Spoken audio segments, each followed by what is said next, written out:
got a 2021 Ford Mustang Mach-E. Obviously this has had the Ghost 2 immobiliser. If we come around to it, I'll show you a demonstration of how it works. So if we simply open the vehicle up,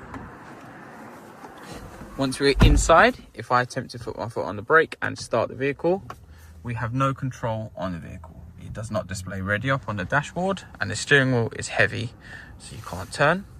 Obviously, if we wanted to, I'm going to switch the system off. And to start the system now, we're simply going to just press our start button with no feet on the pedals. And to wait for the lights to disappear. We can now enter our new password or the current password you have. For demonstration purposes, I've put this down switch 4 times. We get 2 flashes of your indicators, as you can see. We can now put our foot on the brake and start the vehicle. It'll be ready, and it's ready to drive as well. Obviously for servicing mode on this one, obviously we've changed it a few. Obviously we're using a limiter button, so you press it 5 times. And this is after your password is entered and the car is on. This will now go into its service mode. We can now switch the system off, and it will continue to work as normal, as if there was no password on the system. If we start the vehicle up, as you can see, it says ready straight away.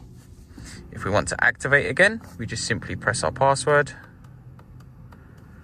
It will give us our 2 flashes. That has now brought the Ghost back onto the system, ready for it to be activated again.